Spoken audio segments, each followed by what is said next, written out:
righty. Well, welcome back, everyone, to Sawyer Paddles and Oars Live.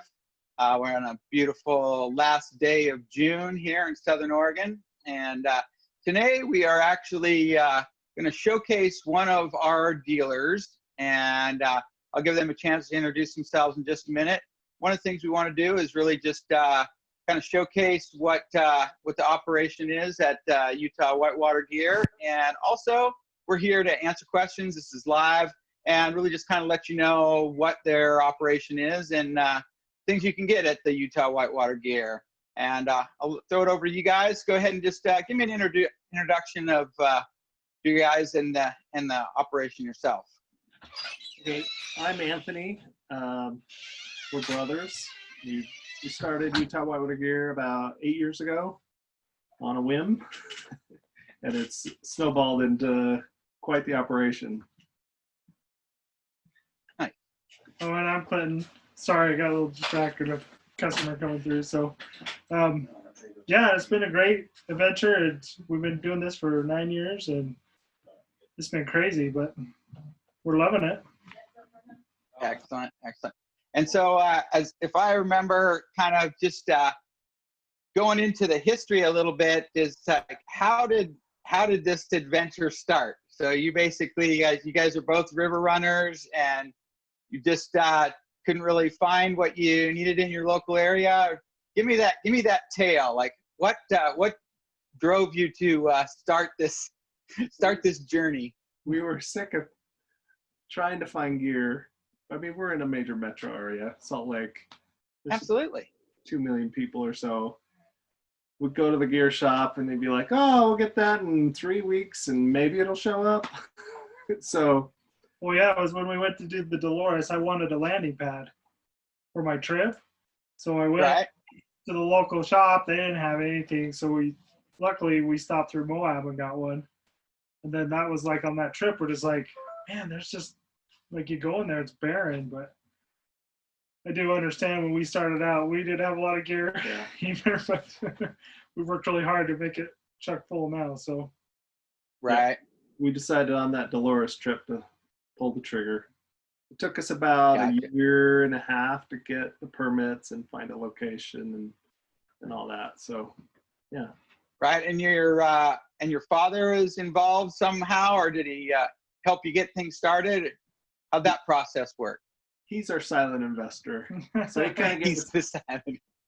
That's the joke, because he don't say much. Gotcha. He gave us some seed money, and he's heavily involved. He comes to the shop and takes care of maintenance and whatnot. And well, the shop is our grandmother's old house, which he lived in here for a while when he was younger. I don't think for very long, but so we've been using that, and that was one way to get into it because overhead, it's really expensive. So it's kind of like his mom's, his house. So it's cool. Yeah. Right. Nice. And so, did it eventually, like, obviously you guys have been in business for a while now, so people are starting to find your location. But was that a challenge in the beginning to be? I mean, there's not really not a lot of other businesses nearby, I would imagine. Advertise. Well, we're on a commercial. We're on a main street here on State Street in Salt Lake, kind of right in the middle of the valley. But our marketing is not our strong suit. So every day we get new customers in, and we're happy to have them. Gotcha.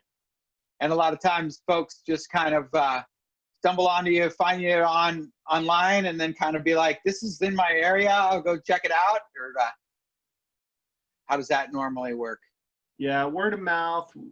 When you kind of break into a rafting group, you start seeing people trickle in after that. But now, with Facebook, we've got a presence on Facebook and Instagram that kind of help drive people here. But Gotcha. Yeah, and the river communities are typically pretty loyal. So once they do find you, that river community will have word of mouth and just basically kind of pass that on, and probably you're finding people that are finding you guys because they're experiencing the same problems that you were having. Is I can't actually walk to a place and buy something for my river trip. Right. And we're, Gotcha. you know, we're on the way to a lot of, like, Coloradans going to run Idaho rivers, they stop through.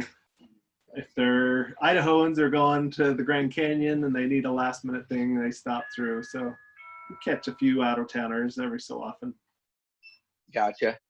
And in the greater Salt Lake area, I don't really know much about, are there any kind of clubs around the area, like whitewater clubs that you know, hold you know, like permit parties and stuff like that? Or Yeah, there's two bigger clubs, the Utah Whitewater Club.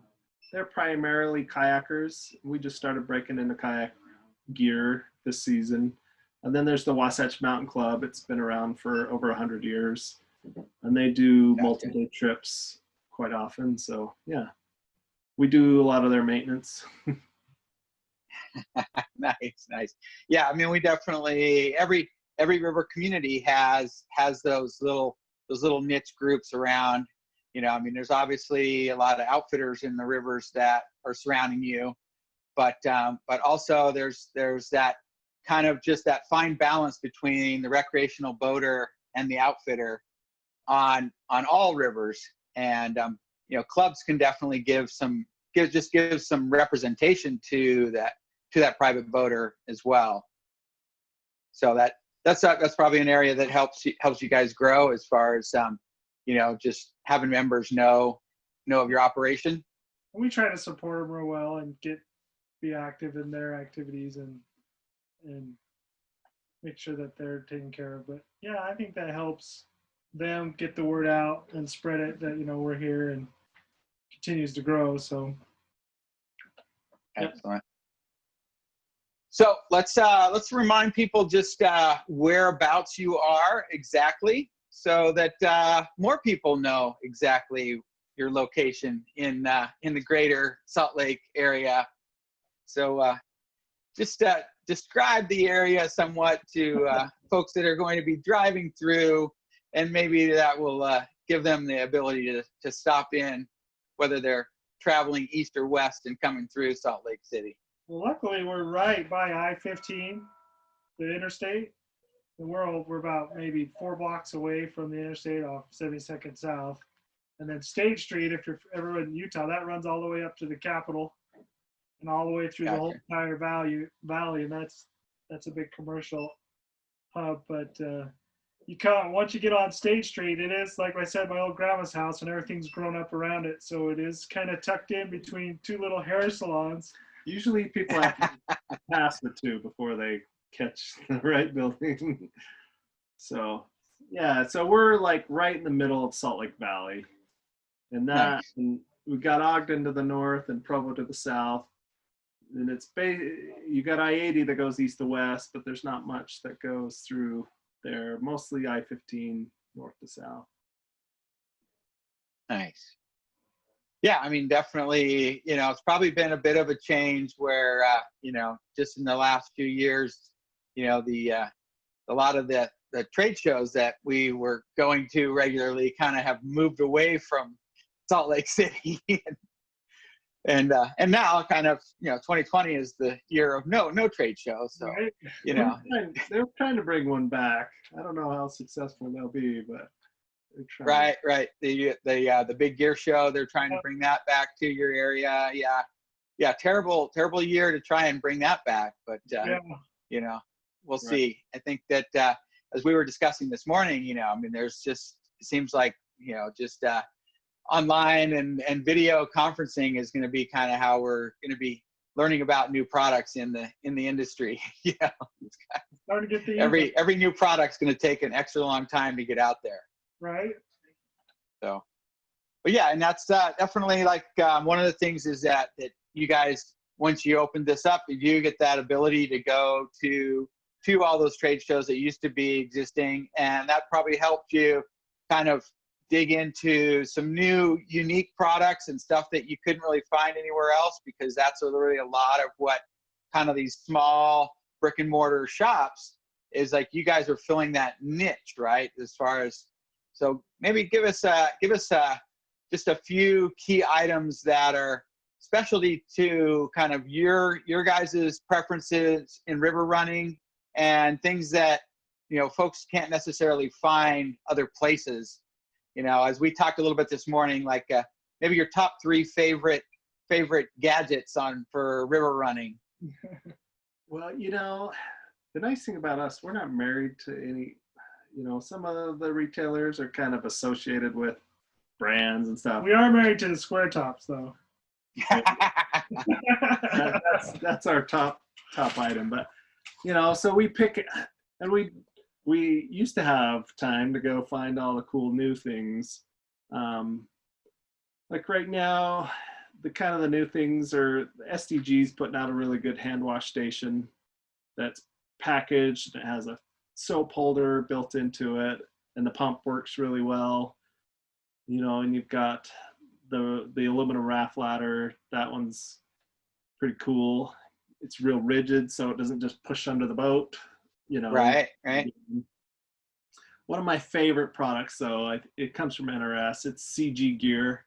Those sand mats. Those things are just awesome. Oh, right. I sell more of those, bringing them on my trips, and everybody's got to have one. They're so easy to sleep on and keeps the sand out of your tent and stuff like that. And they're fairly yeah. There's definitely a lot more popularity and kind of that. There's been kind of a pretty broad expansion in river camping. right. You know, I mean, as river runners, we're pretty much notorious for being the Winnebagos of the flow. You know, I mean, basically, there's no limit to what we will bring, right? So now it's kind of like I've got my raft all tricked out, but my camp setup is not quite as dialed in as I want. So that is actually a pretty unique area that people tend to expand into as they get more and more serious about river running. And you know, maybe they finally got their raft package and they've only gone on a couple trips this summer, but then it becomes where like every opening weekend they're trying to get on a multi-day trip. And, you know, that's kind of the expansion. Like they're not going to get probably a new boat, but they're going to dial in, you know, how the camping goes, how everything else goes. Gear bags, dry bags. Well, that's where the partner field stuff has come in big for us. We get a lot of car campers and overlanders, because I think we're the only ones in the valley that are carrying the stoves and the. Yeah, we're a dealer at Partner Steel, and. Right, absolutely.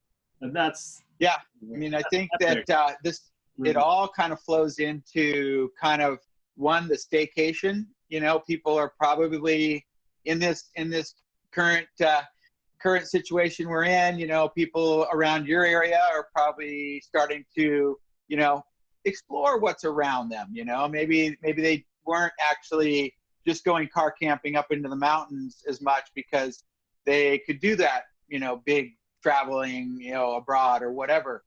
But probably there's definitely growth in the staycation and adventuring into your backyard and kind of, you know, utilizing all their places. And that's probably an area that you know, a person can go to you guys and actually they can get a cook setup for, you know, a family of 4 versus the person that goes to REI and, you know, gets a single burner to go backpacking.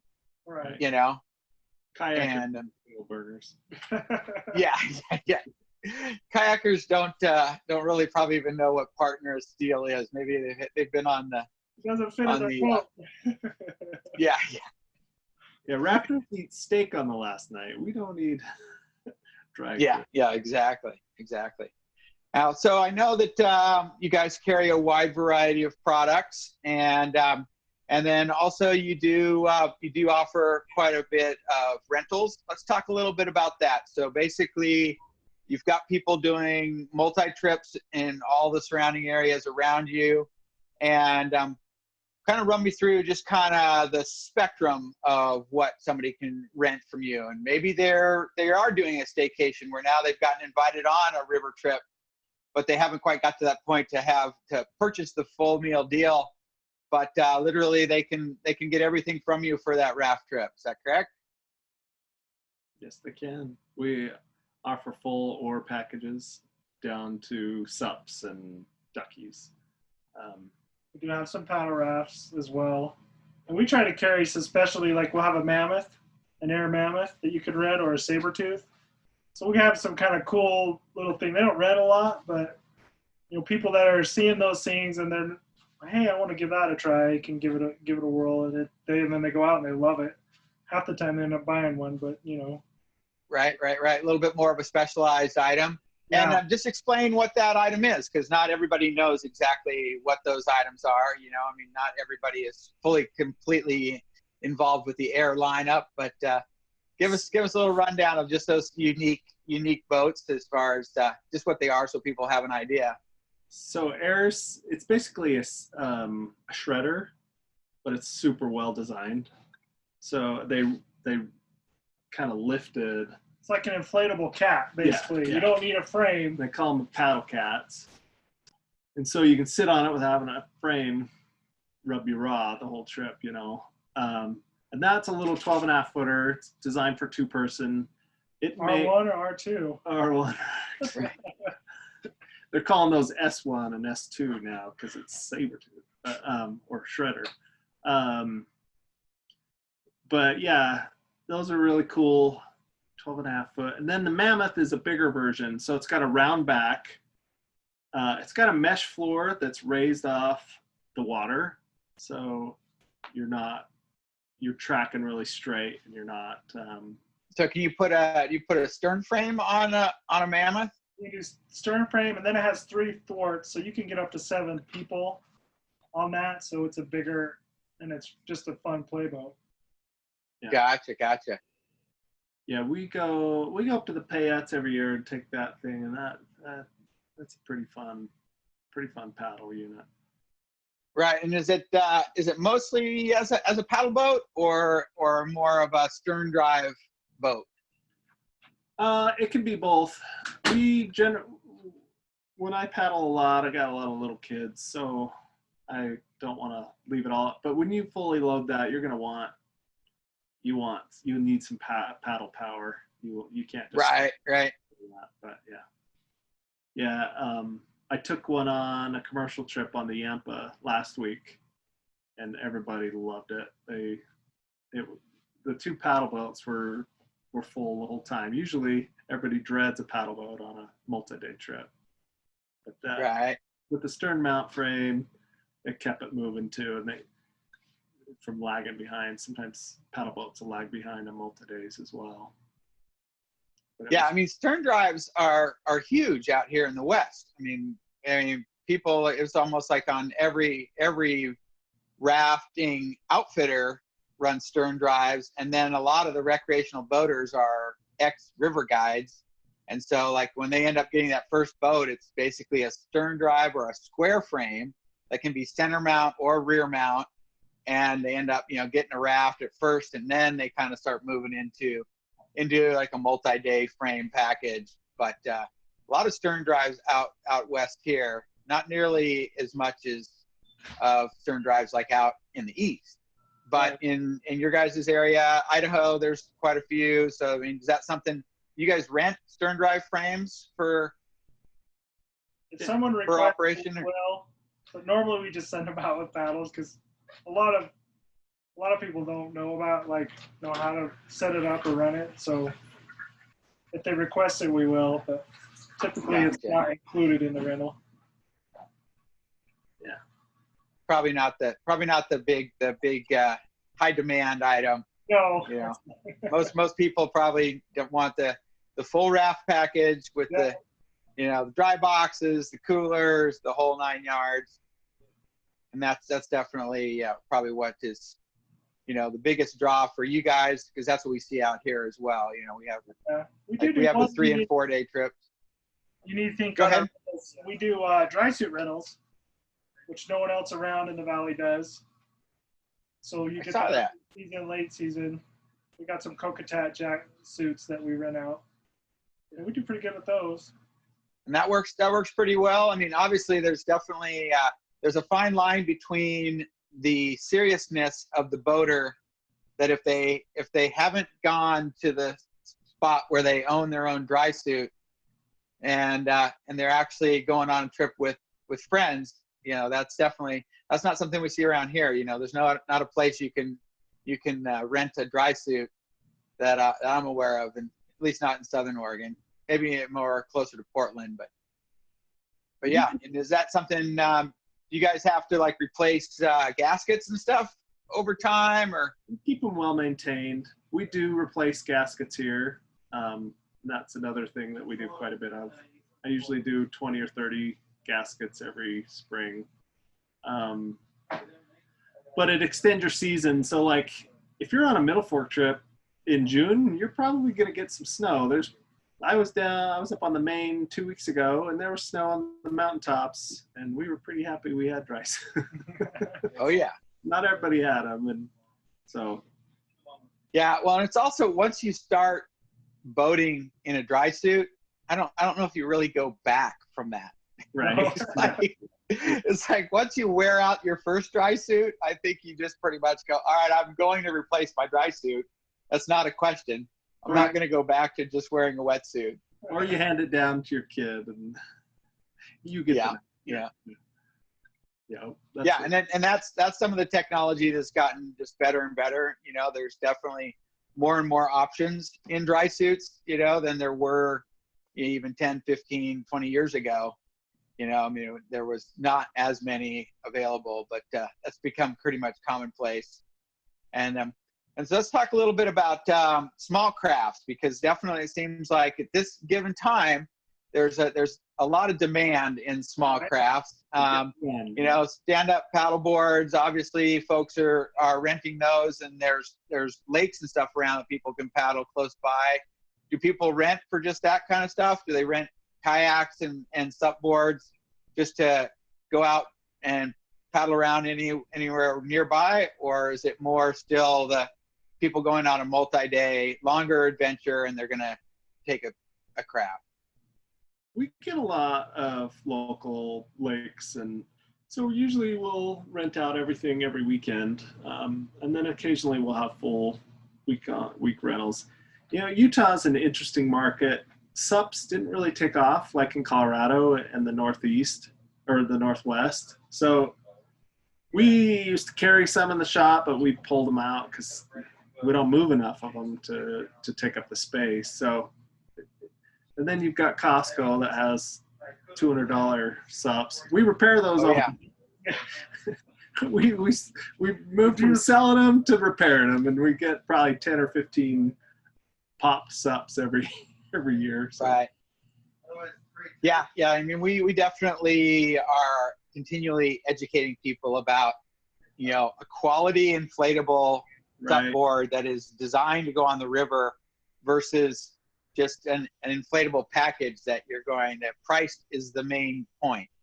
And, you know, even, you know, as much as we do weekly clinics where people can go demo paddle boards with us.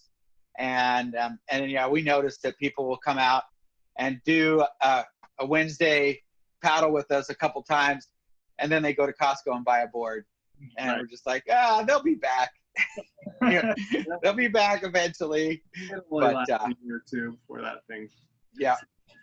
And it is definitely a small niche, because that's another area that, you know, the boards have gotten much better. Yeah. And so around here, we definitely see people that buy an inflatable SUP board as a replacement for an inflatable kayak.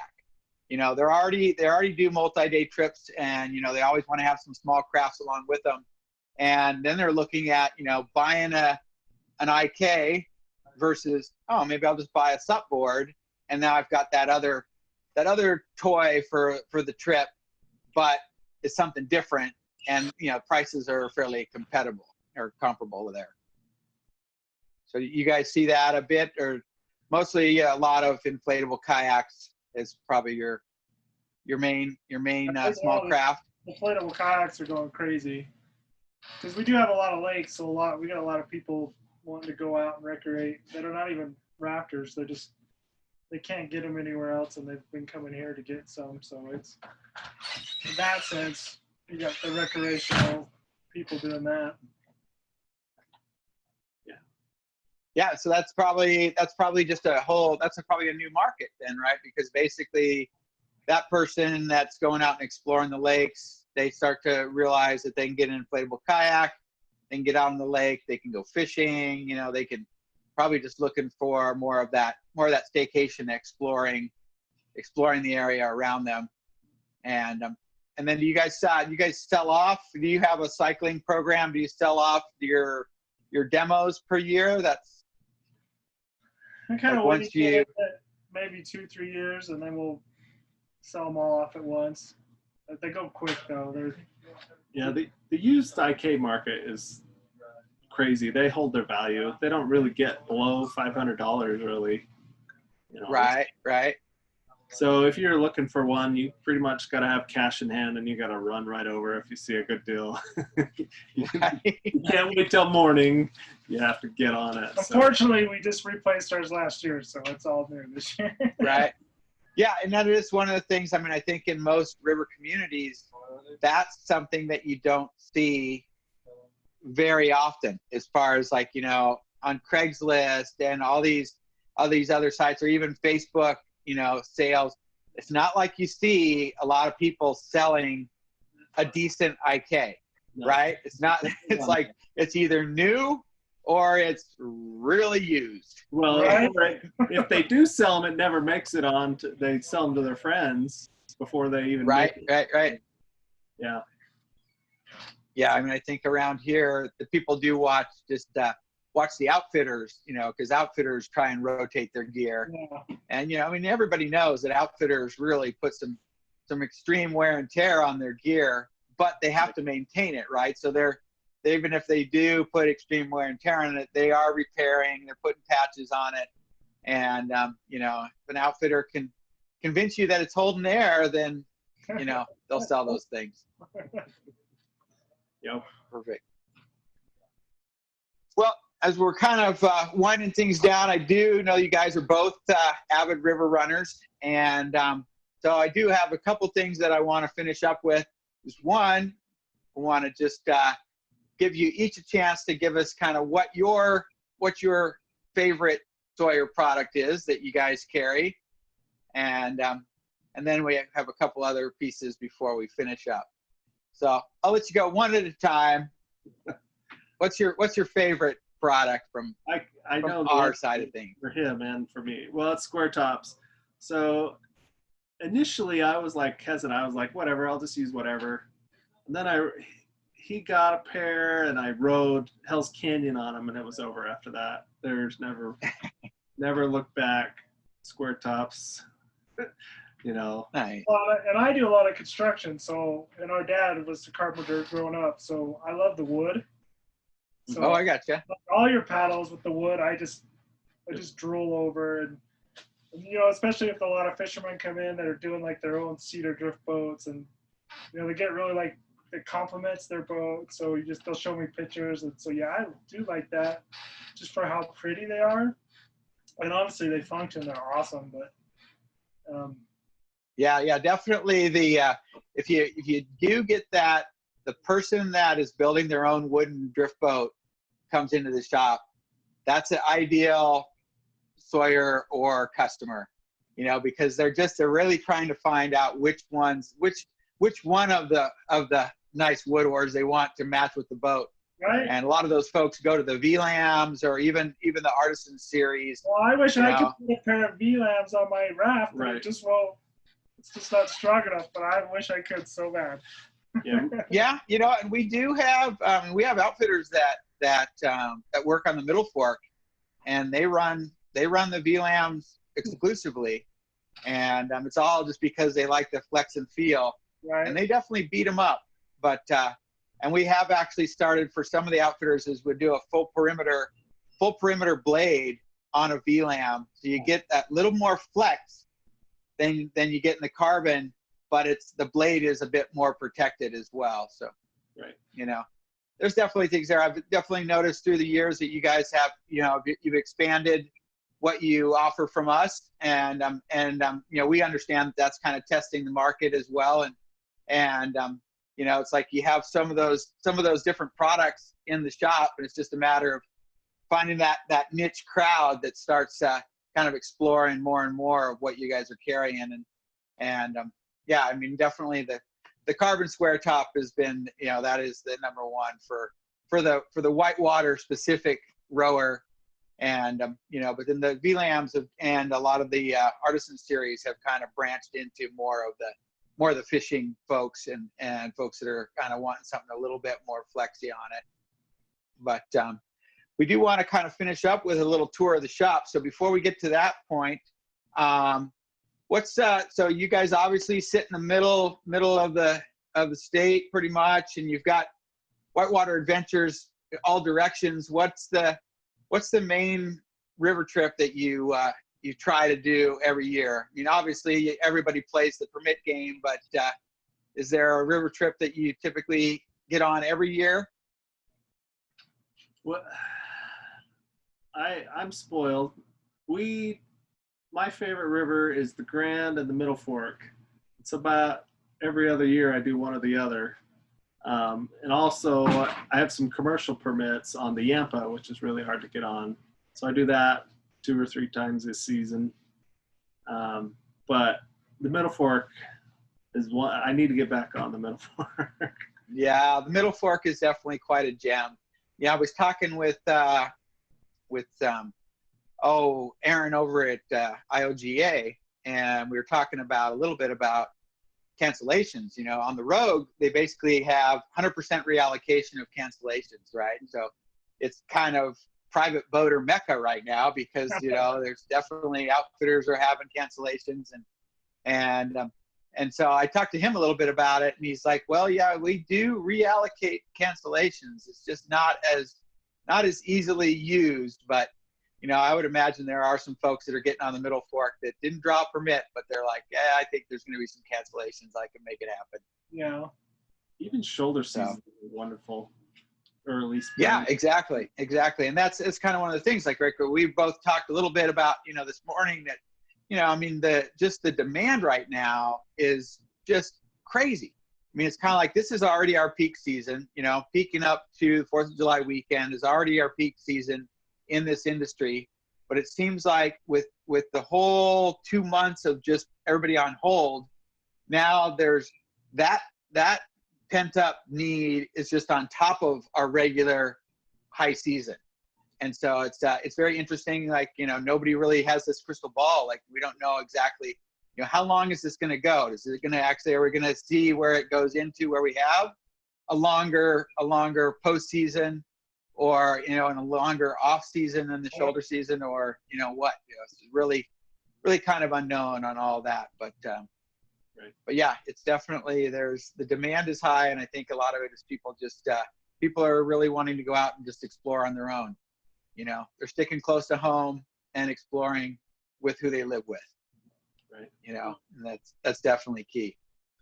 But as we start wrapping things up, let's take a quick little tour of the shop. Maybe just pick us up in the camera there and move us around a little bit, and then we will share your website once again before we go away from the shop tour. Okay. Yeah, this is the office. It was my grandma's kitchen. Anyway, moving around. This is our register. And as you come in, you've got kind of kitchen equipment, camping equipment, fire pits, and then the wall of straps. We've got Rollicam and NRS straps. And slow up a little bit, Anthony. Don't move quite as fast. Sorry. Perfect. I can't watch the screen and walk around too well. Yeah. So this is where we store, show the Sawyer oars and then blades. And we're really just starting to break into the fisher market. So we brought a lot of the artisan series Right. stuff. Then we got the other brand. We don't talk about the other brand. We've got frame parts, and then we got canyon coolers. We started carrying Dagger, so we got Dagger kayaks. And here's kind of our boat showroom. You know, we got High Side, NRS, and Sotar. we basically deal every major raft company, pretty much. So have to come in the front door to the left. We got ropes and just kind of random roping gear. Right, all those little knickknacks you need. Right, I can't name them all. Then we got Pelicans. It's kind of our electronic spot where you've got EcoX, waterproof batteries and speakers. Those are really fancy. We got Jack's plastic bags, Watershed. And this is kind of our shoe. We got Astral, level 6 boots. Then this is kind of our sewn goods area where we got mesh bags, drop bags, captain's bags, everything in between, and NRS dry bags. Then this room is kind of our, excuse me. No, you're good. This is our life jacket room. We carry Astral, NRS, Kokatat, Mustang Survival, Stolquist. And then we've got apparel and hats kind of jammed here in the middle. Then pumps. Then in here we've got helmets, pockle pads, and just kind of kayak gear. We've got pretty much all the river guides that you can imagine there. So right, every direction from where you're located. You see the location's pretty small, so we kind of pack it in. Right, exactly. Well, it definitely seems like you have utilized the house. The family house has been. Yeah. So in the summertime, boats are on display in the front of the building. Yep. Yeah. Everywhere. Gotcha. Nice. Well, excellent. Well, gentlemen, thank you very much for joining us. Appreciate the little tour of the operation. And Jessica, if you could just put up their website there and let folks know how you can contact Anthony and Clinton at Utah Whitewater Gear. If you do need any of those things that help you get out on the water, definitely reach out to them in the greater Utah area. And if you're traveling through, by all means, stop in and see what they have going on there. Maybe you need to rent another craft on your way to the water. So definitely take advantage of that and check out some of the Sawyer product there at Utah Whitewater as well. And we do appreciate everybody joining us out here. And we encourage everybody to get out, shop local, visit your local gear shop. If you're in the greater Salt Lake area and you have not gone to Utah Whitewater Gear, you should go. All right. Check it out.